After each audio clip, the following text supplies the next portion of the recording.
आज दोपहर आया एक एसएमएस पढ़ा हमने, जो हमारे एक सहयोगी द्वारा भेजा गया था। एसएमएस का संदेश था कि लेस चिप्स के पैकेट में जो E631 लिखा है वह दरअसल सुअर की चर्बी है। चाहो तो गूगल कर लो।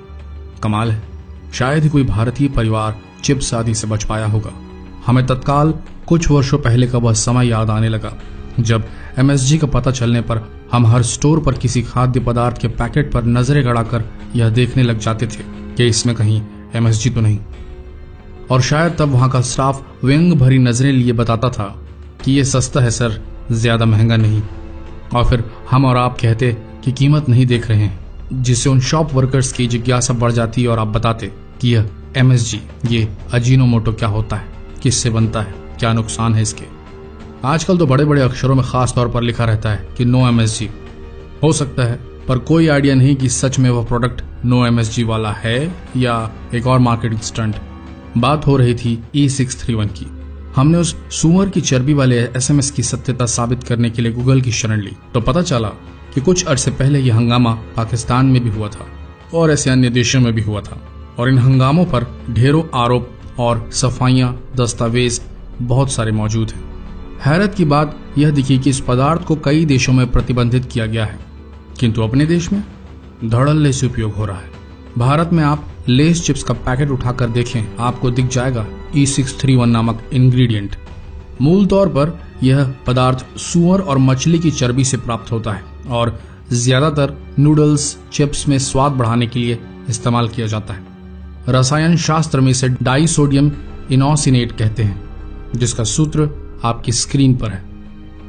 होता यह है कि अधिकतर ठंडे पश्चिमी देशों में सुअर का मांस बहुत पसंद किया जाता है। वहां तो बाकायदा इसके लिए हजारों की तादाद में सुअर फार्म बनाए गए हैं। सुअर ही ऐसा प्राणी है जिसमें सभी जानवरों से अधिक चर्बी होती है। दिक्कत यह है कि चर्बी से लोग बचते हैं, तो फिर इस बेकार चर्बी का क्या किया जाए भला। पहले तो इसे जला दिया जाता था, लेकिन फिर दिमाग दौड़ा इन मल्टीनेशनल कंपनीज का और इस चर्बी का उपयोग साबुन वगैरह में किया जाने लगा और ये फॉर्मूला हिट रहा। फिर क्या था, इसका व्यापारिक जाल बनाया गया और तरह तरह के उपयोग होने लगे। नाम दिया गया इसे पिग फैट। 1857 का वर्ष तो याद होगा आपको। उस काल में बंदूकों की गोलियां पश्चिमी देशों से भारतीय उपमहाद्वीपों में समुद्री राह से भेजी जाती थी और उस महीनों लंबे सफर में समुद्री आबो हवा से गोलियां खराब हो जाती थी। तब उन पर सुअर की चर्बी की परत चढ़ाकर भेजा जाने लगा। लेकिन गोलियां भरने के पहले उस परत को दांत से काटकर अलग किया जाना होता था। यह तथ्य सामने आते ही जो क्रोध फैला, उसकी परिणति 1857 की क्रांति में हुई बताई जाती है। इससे परेशान हो अब इसे नाम दिया गया एनिमल फैट। मुस्लिम देशों में इसे गाय या भेड़ की चर्बी कह प्रचारित किया गया, लेकिन इसके हलाल न होने से असंतोष थमा नहीं और इसे हर मुस्लिम देश में आज की डेट में प्रतिबंधित कर दिया गया है। फिर क्या था, बहुराष्ट्रीय कंपनियों की नींद उड़ गई। आखिर उनकी 75% कमाई मारी जो जा रही थी। इन सब बातों से हताहत होकर उन्होंने एक राह निकाली। अब गुप्त संकेतों वाली भाषा का उपयोग करने की सोची उन्होंने, जिसे केवल संबंधित विभाग ही जाने कि यह क्या है। आम उपभोक्ता अनजान रहे, सब हजम करता रहे। और तब जन्म हुआ ई कोड का। जी हाँ, अल्फाबेट ई कोड। तब से यह E631 पदार्थ कई चीजों में उपयोग किया जाने लगा, जिसमें मुख्य हैं toothpaste, shaving cream, chewing gum, chocolate, मिठाई, बिस्कुट, कॉर्नफ्लेक्स, टॉफी, डिब्बाबंद खाद्य पदार्थ आदि। सूची में और भी नाम हो सकते हैं।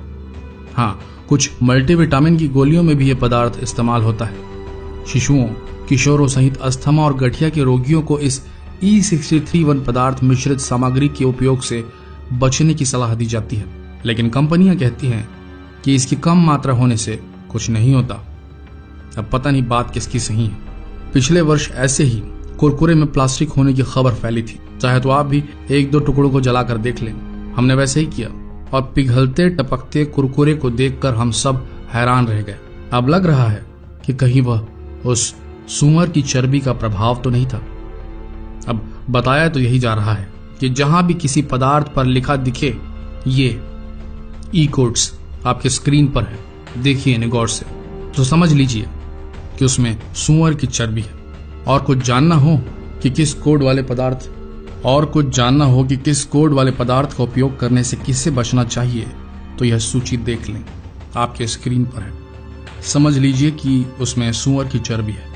दोस्तों, जितना स्वाद घर के बने खाने व स्नैक्स में है वह इन पैकेट डिब्बे बंद प्रोडक्ट्स में कहाँ। हम तो बस फंस जाते हैं इनकी मार्केटिंग स्टंट्स में। जितना हो सके मार्केटिंग स्टंट्स पर चलने वाली इन कंपनियों के इस काले सच को लोगों के साथ शेयर कीजिए। यकीन मानिए, जिनके साथ ये वीडियो मैसेज आप शेयर करेंगे वह आपकी तारीफ ही करेंगे, इसकी गारंटी हम देते हैं। धन्यवाद।